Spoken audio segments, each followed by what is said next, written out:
하나님의 말씀 창세기 11장 1절에서 9절의 말씀입니다. 창세기 11장 1절에서 9절의 말씀 우리 한 목소리로 같이 읽도록 하겠습니다. 창세기 11장 1절에서 9절입니다. 시작. 온 땅에 언어가 하나요 말이 하나였더라. 이에 그들이 동방으로 옮기다가 시날 평지를 만나 거기 거류하며 서로 말하되 자 벽돌을 만들어 견고히 굽자 하고 이에 벽돌로 돌을 대신하며 역청으로 진흙을 대신하고 또 말하되 자 성읍과 탑을 건설하여 그 탑 꼭대기를 하늘에 닿게 하여 우리 이름을 내고 온 지면에 흩어짐을 면하자 하였더니 여호와께서 사람들이 건설하는 그 성읍과 탑을 보려고 내려오셨더라. 여호와께서 이르시되 이 무리가 한 족속이요 언어도 하나이므로 이같이 시작하였으니 이후로는 그 하고자 하는 일을 막을 수 없으리로다. 자 우리가 내려가서 거기서 그들의 언어를 혼잡하게 하여 그들이 서로 알아듣지 못하게 하자 하시고 여호와께서 거기서 그들을 온 지면에 흩으셨으므로 그들이 그 도시를 건설하기를 그쳤더라. 그러므로 그 이름을 바벨이라 하니 이는 여호와께서 거기서 온 땅의 언어를 혼잡하게 하셨음이니라. 여호와께서 거기서 그들을 온 지면에 흩으셨더라. 아멘. 오늘 말씀의 제목은 교만을 버리고 하나님의 영광을 위해 살라라는 제목으로 말씀을 나눕니다. 우리가 어제 10장에서 70개의 민족과 나라들이 나열되는 걸 봤고요. 그러면서 온 세상이 이제 다양한 족속들로 가득하게 되는 것을 우리가 보았습니다. 노아의 자손들이 하나님께서 아담과 하와에게 주셨던 생육하고 번성하여 땅에 충만하라는 그 축복을 계승받아서 온 세상을 이제 가득 채우게 된 겁니다. 노아가 짐승들과 방주에서 나올 때는 불과 세상에 사람이 몇 명이었습니까? 8명이었어요. 8명밖에 없는 사람. 그 사람들이 참으로 생존하는가 하는 다소 염려가 있었는데 세월이 지나면서 하나님의 축복 아래 정말 번성하게 된 겁니다. 그렇다면 이제 타락한 인류에 대한 그 하나님의 심판인 대홍수 사건을 경험한 인간 이제 어떻게 살아야 되겠습니까? 어떻게 살아야 되겠어요? 인간이 스스로 겸비해서 하나님께 순복하는 삶을 살아야 마땅한 거 아니겠습니까?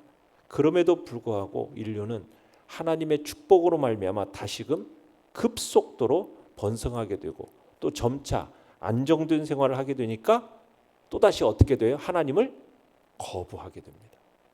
인류는 또다시 하나님의 그 선을 악으로 되갚아 주는 것을 보게 됩니다. 자, 본문 1절 다시 한번 읽어보겠습니다. 시작. 온 땅의 언어가 하나요 말이 하나였더라. 자, 이야기는 사람들이 같은 언어를 구사하고 있었다라는 말로 시작되고 있어요. 그러니까 서로 완벽하게 소통할 수 있었다라는 뜻입니다. 자, 2절 읽어보겠습니다. 2절 시작.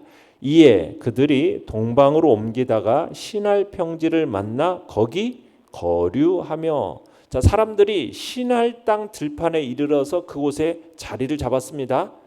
자, 하나님께서는 아담과 하와에게 생육하고 번성하여 어떻게 하라고 했죠? 땅에 충만하라 축복하셨어요. 그리고 이 축복이 홍수 이후에 지금 노아와 그 아들들에게도 다시 선포되었죠. 땅에 충만하라. 하나님은 온 인류가 그냥 한 곳에 모여서 사는 것이 아니라 어떻게 되기를 원하는 겁니까? 온 인류가 흩어져서 자연과 조화를 이루면서 살기를 원하셨다라는 거예요. 왜 그랬겠어요? 그것은 하나님이 왜 세상에 흩어져서 충만하게 살기를 원하셨느냐면 그의 답은 인류가 이 온 세상을 정복하고 지배하는 것에 있습니다. 땅을 정복하고 지배하는 것.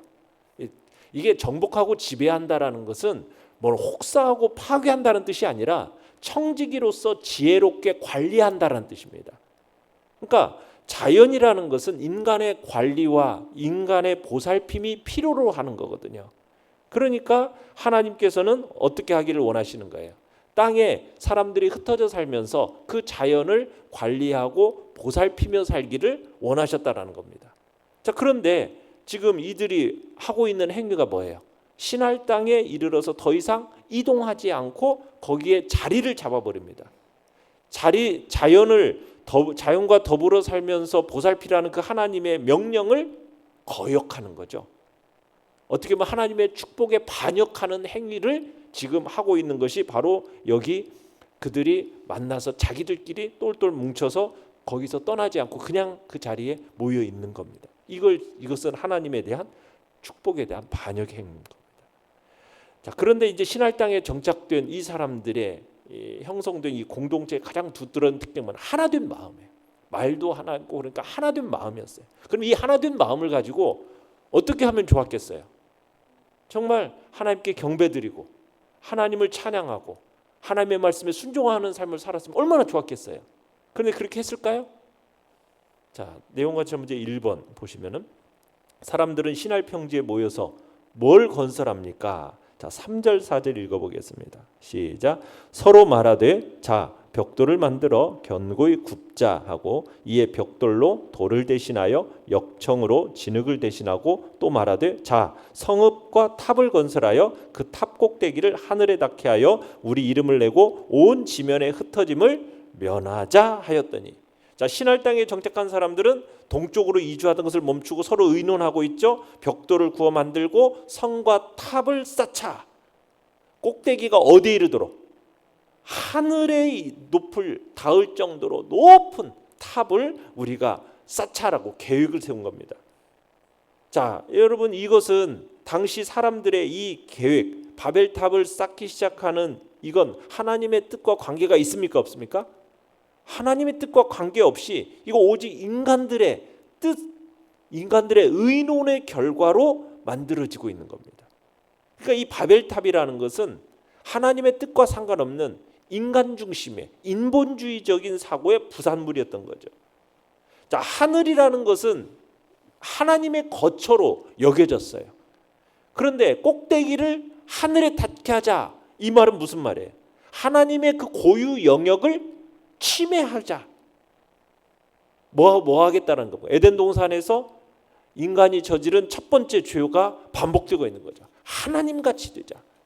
이게 똑같은 모습이 드러나는 겁니다. 그러니까 성읍과 탑을 건설해서 이들이 두 가지를 이루고자 하는 거예요. 뭘 이루고자 하는 겁니까? 첫째는 우리 이름을 내자. 자신들의 이름을 남기겠다라는 거죠. 두 번째는 뭐입니까? 온 지면에 흩어짐을 면하자. 흩어지는 일을 예방하겠다는 겁니다.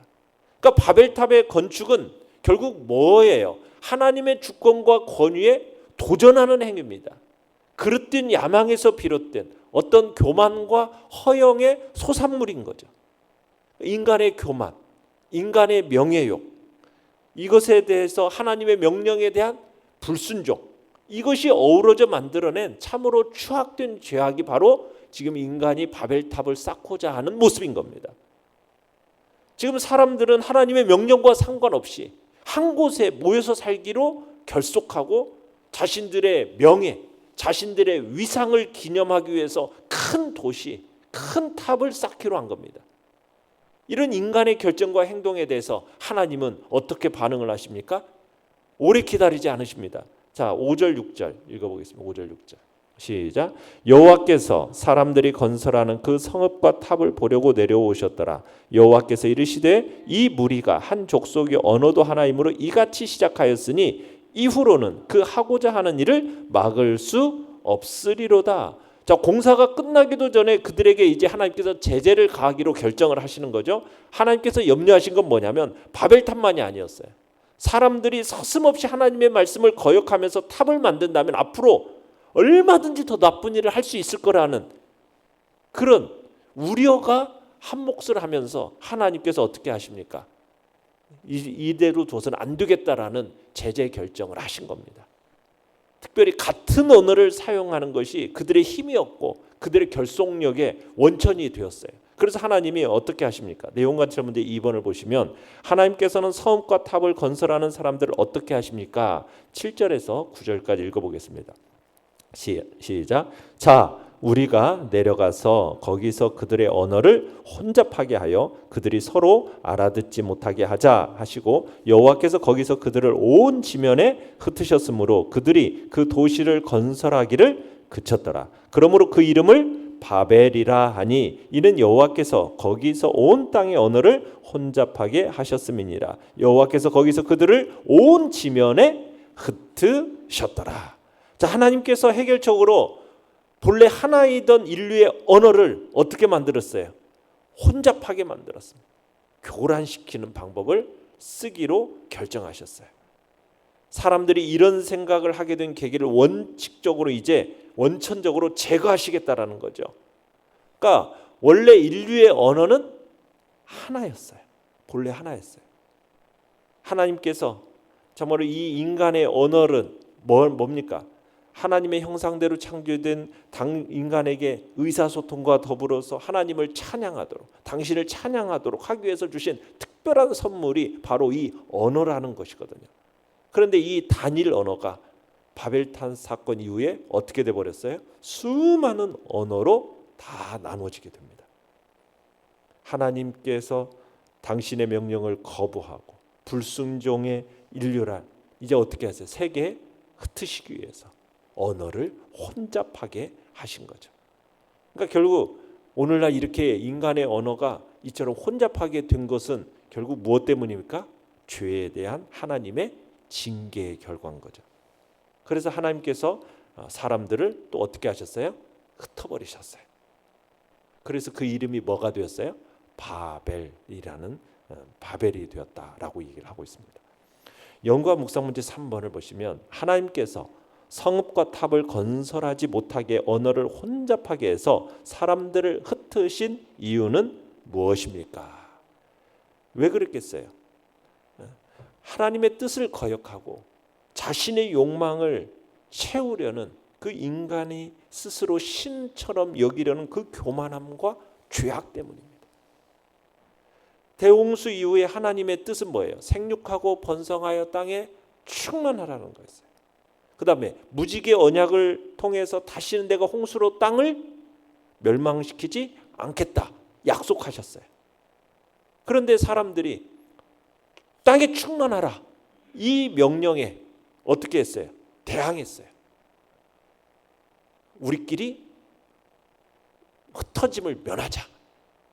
충만하라고 했는데 하나님의 명령에 대항했어요. 그 다음에 홍수로 멸하지 않겠다고 하나님께서 무지개 언약을 주셨잖아요. 그런데 그들은 이 약속을 믿지 않은 겁니다. 그러니까 어떻게 했어요? 홍수에 대비해서 높은 탑을 쌓아버린 거예요. 그러니까 하나님의 약속을 믿지 않는 불신. 그래서 인간의 언어를 혼잡하게 하시고 그들을 지면에 흩어버리신 거죠. 하나님의 뜻을 거역하고 자신의 욕망을 채우려는 스스로를 신처럼 여기려는 그 교만함, 죄악됨, 이것으로 말미암아 인간은 결국 언어의 혼잡함과 흩어짐의 결과가 나타나게 된 겁니다. 느낀 점 4번입니다. 하나님께서 사람들의 교만함을 보시고 언어를 혼잡하게 하시고 그들의 계획을 중단시키시는 모습을 보면서 무엇을 느낍니까? 여러분, 하나님이 없는 계획과 하나님이 없는 행동들, 인본주의적인 인간 중심에서 나온 그 노력이라는 것은 결코 성공할 수 없다라는 것을 우리가 다시 한번 확인하고 느끼게 됩니다. 하나님이 없는 그 인본주의적인 노력은요, 일시적으로 성공하는 것처럼 보일지는 모르지만 결국은 실패하게 되어 있습니다. 그리고는 씻기 어려운 고통만을 안겨줄 뿐인 거죠. 그러니까 바벨탑 사건 같은 일을 바라보는 인간과 하나님의 그 관점이 극명하게 대립된다라는 것을 우리가 보면서 거기서 경고를 받아요. 인간적으로 볼 때는 정말 탑을 세웠던 사람들은 이 프로젝트를 좋은 일로 여겨서 열심히 일했어요. 그런데 하나님께서 그들이 좋은 일이라고 여긴 것을 뭐로 보셨습니까? 죄로, 반역으로 보셨어요. 뭐가 문제입니까? 이게 교만함이에요. 교만함.